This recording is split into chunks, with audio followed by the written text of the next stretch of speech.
Bonjour chers téléspectateurs, dans Entretien du jour aujourd'hui, nous recevons Serge-Éric Meignet, fondateur de cabinet Grassfield Ventures, auteur de l'Afrique face au cynisme climatique. Bonjour Serge-Éric. Bonjour, merci de m'avoir invité. Le cynisme, il s'agit de climat. Pourquoi il y a, selon vous, ou avez-vous constaté qu'il y a du cynisme dans la gestion de la problématique climatique en Afrique? Le climat en Afrique et le problème climatique en Afrique est une réalité parce qu'il touche directement le secteur névralgique du continent africain. 70% de la population, et parfois un peu plus dans certains endroits, dépendent des revenus de l'agriculture. C'est dire à quel point c'est important. Cependant, il y a tout un discours qui émerge depuis les dernières années autour du climat pour effectivement limiter les émissions parce qu'on doit rester en dessous des 2 degrés, parce que les événements météorologiques deviennent de plus en plus extrêmes, violents, et il faut trouver des solutions. Parmi les choix qui sont proposés, c'est la réduction des émissions, et c'est là que ça devient intéressant, parce que ceux qui réclament la réduction des émissions ne font pas des efforts dans ce sens, et ceux qui estiment être victimes de l'excès d'émissions de ceux qui émettent ne font pas des efforts pour ne pas émettre et ne font pas des efforts non plus pour s'adapter aux effets du changement climatique.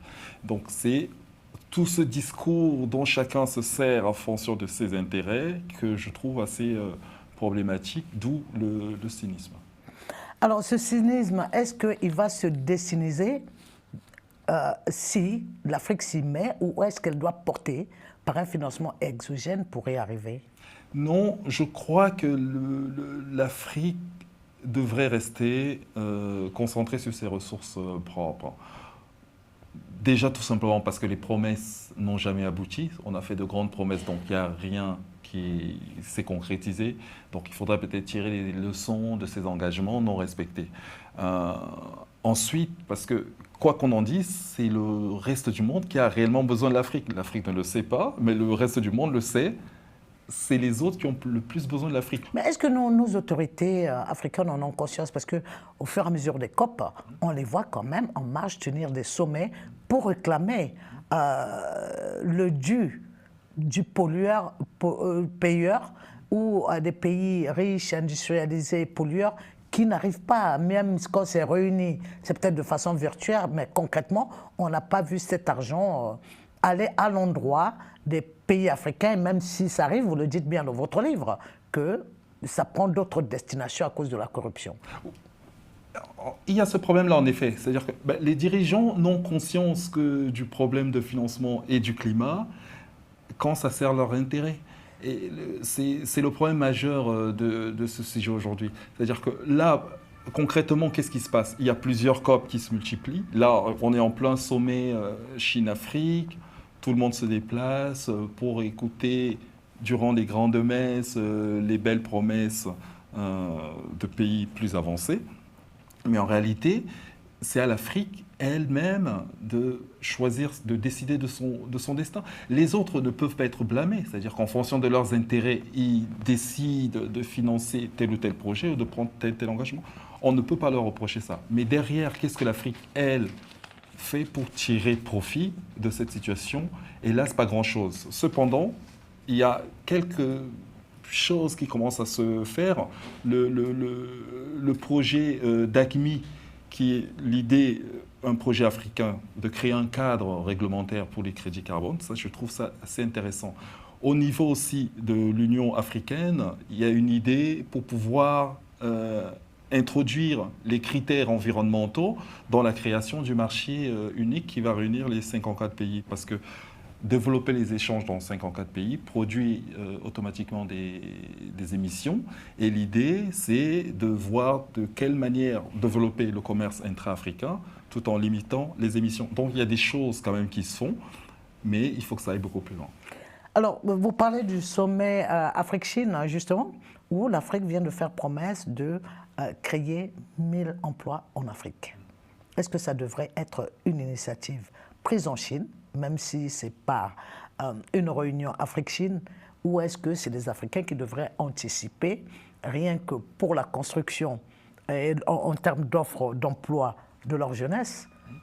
Comment trouvez-vous Oui, on est tout de suite mal à l'aise par rapport à cette situation. C'est une image assez désolante quand même de voir chaque année 54 pays s'aligner derrière un pays qui convoque tous les pays africains. Il y a quelque temps, c'était la Corée du Sud, là actuellement c'est la Chine, après ce sera la Turquie, l'Inde, la France, les États-Unis, le Japon. C'est assez déplorable comme situation finalement. Surtout que là, pour le cas de la Chine, encore une fois qu'on ne peut pas blâmer, elle est assez cohérente dans ses objectifs. Oui, mais pourtant, il est parti de rien, comme l'Afrique n'était rien. Il y a à peine 50 ans. Tout à fait. Et elle a acquis des compétences.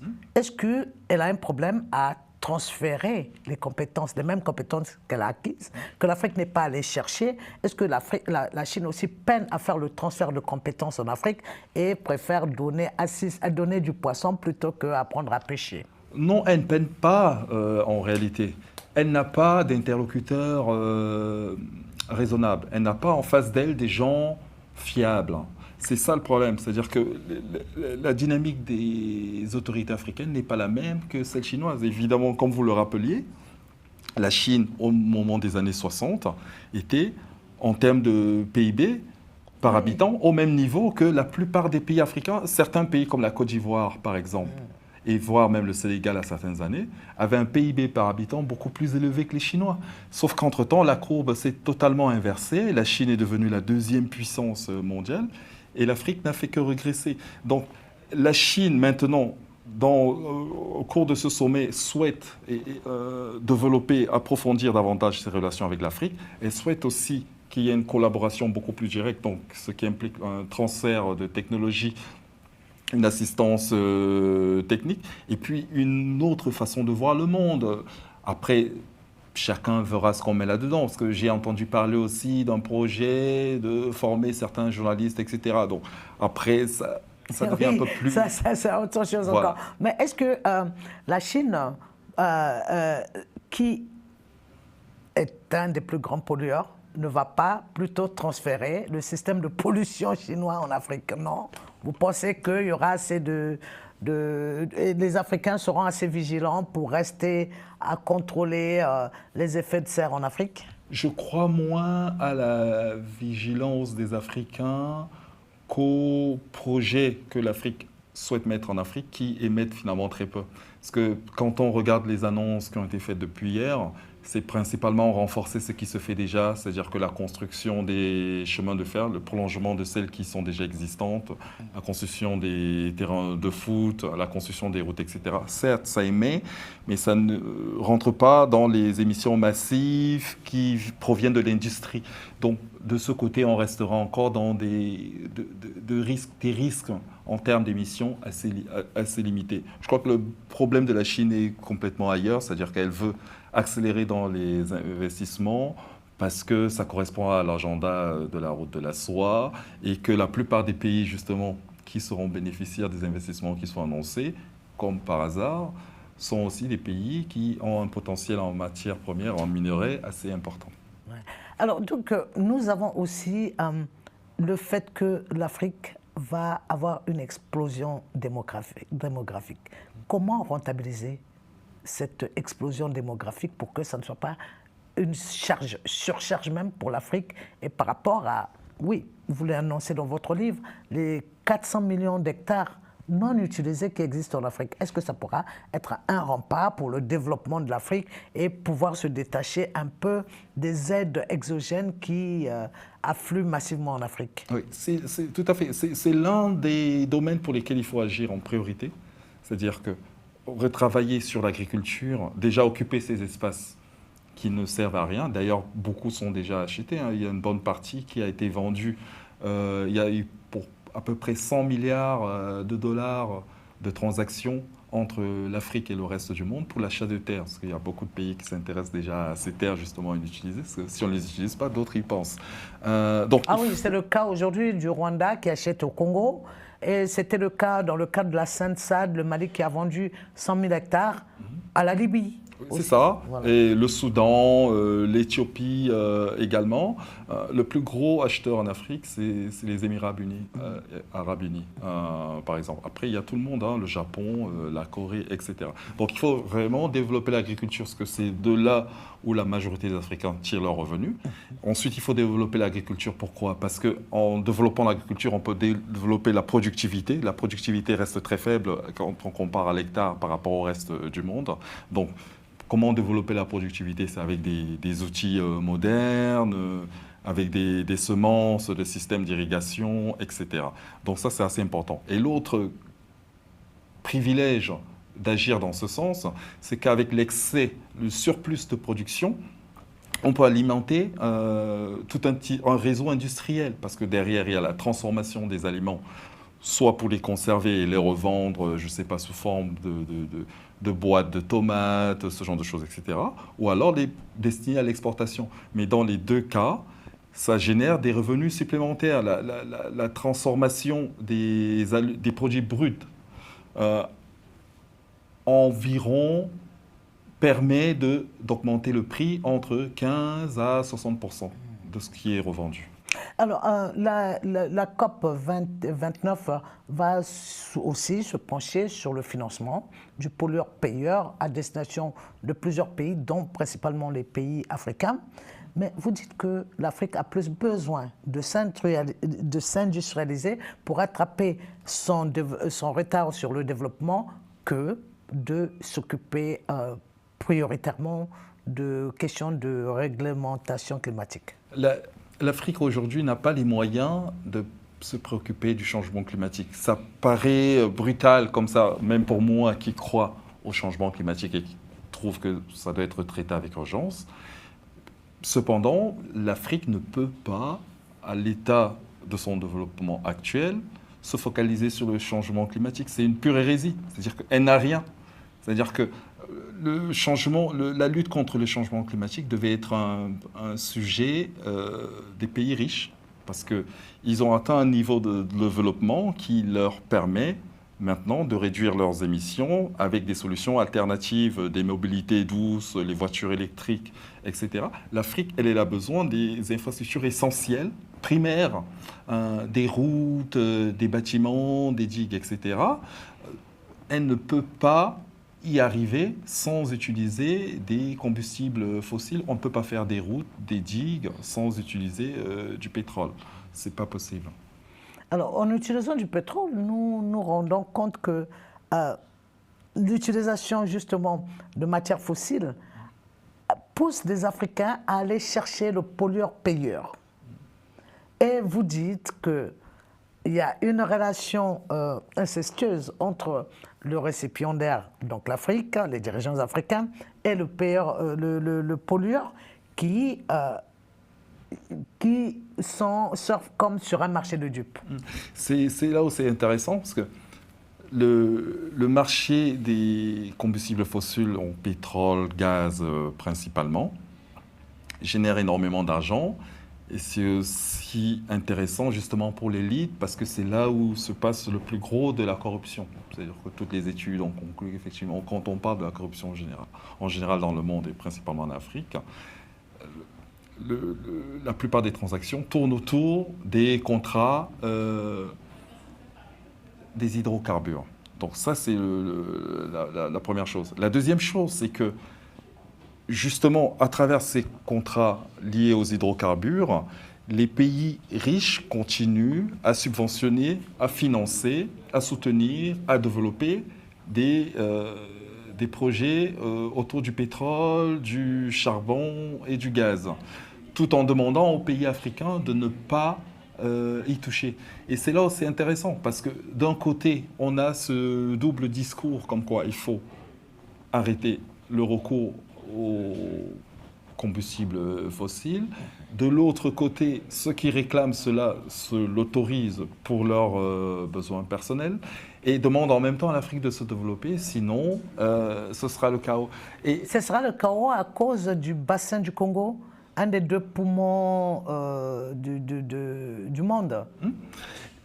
Sur le bassin du Congo, c'est très intéressant parce qu'il y a, par exemple, la forêt amazonienne depuis la présidence Bolsonaro ne stocke plus assez de carbone, ce qui a permis à l'Afrique de devenir la seule région grande au réserve. monde avec une forêt qui permet encore de séquestrer le carbone. Donc l'Afrique porte à elle seule le poids avec ses forêts. Et des tourbières découvertes. Voilà, récemment. des tourbières, des mangroves, etc., qui permet encore de séquestrer le carbone.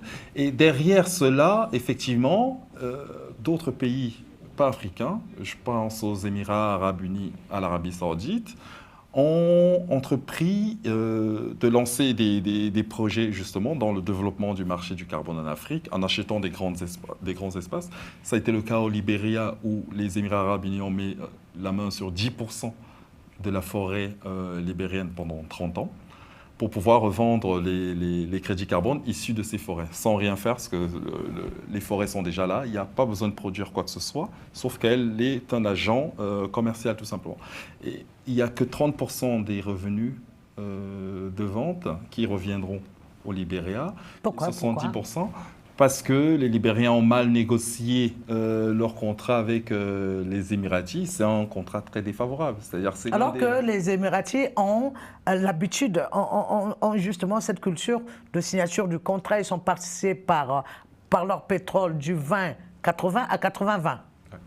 Et ils se permettent de faire du 30-70 avec... Voilà, c'est très défavorable, et c'est assez humiliant d'ailleurs, c'est très défavorable aux pays africains, notamment le Libéria qui l'a signé. On ne sait pas quelles ont été les motivations. J'imagine qu'il y a bien quelqu'un qui a dû se rendre compte qu'effectivement c'est très déséquilibré, mais toujours est-il qu'il y a 30% des revenus générés. Mais excusez-moi de vous interrompre, est-ce qu'il arrivera un moment où l'Africain décidera que c'est lui le chef quand même?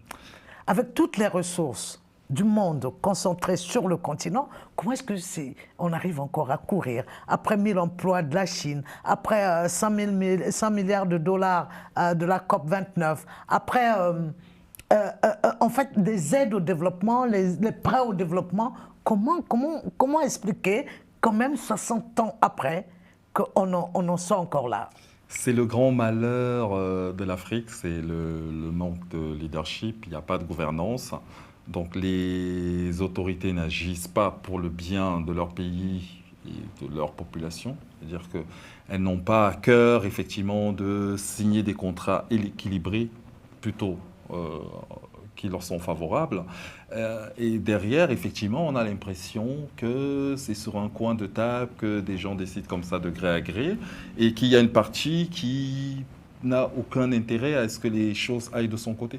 C'est malheureusement le cas pour beaucoup de pays en Afrique. Là, par exemple, en Guinée, depuis que c'est un régime militaire, c'est pas ce qui me fait le plus rêver, mais toujours est-il qu'ils ont avancé quand même sur pas mal de choses. Ils ont revu les anciens contrats miniers. En 3 mois, les revenus provenant des mines ont triplé. Alors le Sénégal aussi est sur la même voie. Ça veut dire qu'on peut être souverain en diversifiant les partenaires et en tirant profit de cette diversification des partenaires oui. Dans le cadre du changement, de la renégociation des contrats sur les produits miniers, enfin sur nos ressources. Tout à fait. Le cas du Sénégal aussi est intéressant. Il reste néanmoins aussi en défaveur du Sénégal parce que le problème dans ce type d'industrie, c'est que l'investissement est colossal. Il n'y a aucun État qui peut avancer supporter ce genre de choses. Et les entreprises privées ont tendance à imposer leur choix. Beaucoup plus en Afrique, beaucoup moins au Moyen-Orient, où c'est souvent mieux équilibré. Et ça remet de nouveau sur la table le problème de la gouvernance et de quels experts techniques font appel les gouvernements africains, de quels juristes font appel les gouvernements africains au moment de signer cela, parce que tout ça compte aussi pour trouver un équilibre entre les deux parties. Ça, c'est une réponse par rapport au problème de déséquilibre. L'autre chose qui est souvent évoquée et qui me paraît juste, c'est que du fait de la corruption, certains se laissent aller à signer pour des contrats qui sont défavorables à leur pays parce que mais qui permettent les dessous de table Voilà, parce que derrière, c'est compensé par une pléthore d'avantages, de transfert vers des comptes offshore, etc., où effectivement, ils ferment les yeux, parce qu'autrement, on ne peut pas trouver une autre explication aussi pertinente que celle-là pour que quelqu'un qui dirige un pays décide comme ça de céder 30% de ses revenus à un autre, tout simplement parce qu'il lui a ramené un papier en lui disant qu'il pourrait trouver quelqu'un qui va acheter ce qu'il a à vendre. Je rappelle votre livre L'Afrique face au cynisme climatique qui paraît à l'aune de la conférence sur le climat à Bakou 2024. Et vous dites là-dedans que vous avez déniché un petit pays, un tout petit pays inexistant pour la communauté internationale, mais qui est un modèle. Le Somaliland, c'est le moins connu des pays africains. Déjà, on connaît très peu de pays africains en Afrique et à l'extérieur de l'Afrique. C'est un tout petit pays qui a fait sécession avec la Somalie et qui a voulu être autonome, sans influence de son ancien pays d'origine, si on peut le dire ainsi, et qui s'est organisée tout simplement. Elle a pensé à l'éducation. Il y a des universités, il y a 2 universités qui ont été créées en l'espace d'une vingtaine d'années.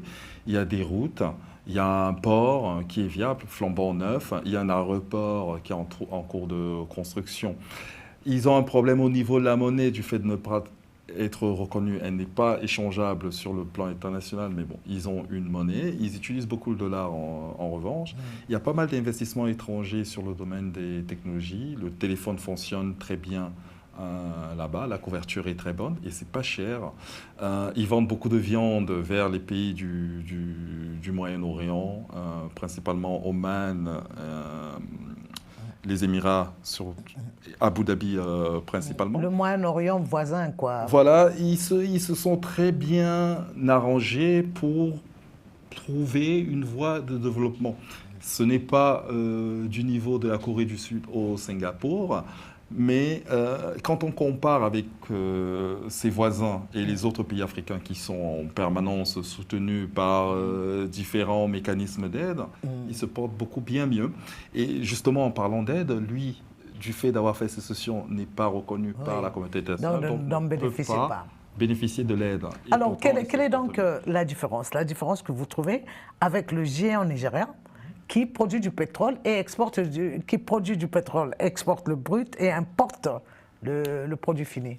La différence est simple. Il y a un des deux s'est organisé pour pouvoir vivre de ses ressources propres et les gérer correctement en s'appuyant sur un mécanisme de gouvernance efficace. C'est le Somaliland, tout neuf. Et de l'autre côté, il y a un pays ancien, très peuplé, riche en ressources. Oui, qui génère quand même 66% du PIB de l'espace CEDEAO et 25% du PIB africain. Voilà, il y aura encore beaucoup de choses à dire là-dessus, parce que le PIB, c'est juste la comptabilité sur les matières premières, ce qui ne produisent rien d'autre. Mais cela étant, le Nigeria n'a toujours pas trouvé sa voie de développement. C'est-à-dire que là, aujourd'hui, c'est le plus grand producteur de gaz, de pétrole, et 3e producteur de gaz en Afrique. Il n'a pas d'électricité, il est obligé d'importer l'essence parce qu'il est en panne d'essence, lui, producteur de pétrole, du fait de raffineries. Pourquoi? Parce qu'il y a eu de la corruption qui n'a pas permis effectivement le développement des projets dans ce secteur. L'État est totalement désorganisé, on le voit avec l'essor de Boko Haram également, du fait qu'il n'y ait pas un maillage territorial de la présence de l'État militaire, policier, entre autres. Donc c'est un pays totalement désorganisé et on revient au même problème qui pour moi est le problème fondamental de l'Afrique, c'est l'absence de gouvernance, il n'y a pas de leadership. Nous allons justement vers la fin de cette émission. Quelles sont pour vous les perspectives, des solutions? Je rappelle que nous sommes à quelques encablures de la conférence de Bakou, la COP 29. Les solutions, pour moi, sont très simples. La première, déjà, c'est qu'il faudrait que l'Afrique prenne conscience de son potentiel Et la priorité serait d'investir, je reviens là-dessus, de nouveau dans l'agriculture, parce que c'est là où il concentre le plus grand nombre de sa population.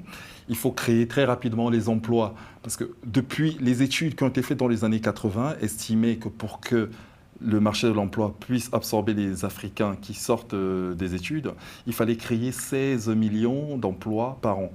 Et depuis 1980, l'Afrique tout entière n'a jamais créé plus de 3 millions d'emplois. Alors voilà, la Chine nous en offre 1 million sur les 16. Ça reste très en deçà de ce qu'il faut, mais c'est déjà ça. Il en faut encore 14 autres parce que effectivement, le besoin est tel qu'il sera totalement ingérable de contenir toute la population avec la croissance démographique que connaît actuellement l'Afrique. Merci beaucoup, Serge, Éric Serge Meignier. Merci. Éric Serge Meignier, merci beaucoup. Votre livre L'Afrique face au cynisme climatique est en vente où? Sur toutes les plateformes bien référencées, Amazon, la FNAC et dans la librairie de l'Harmattan également. Merci beaucoup. Merci d'être venu et à bientôt.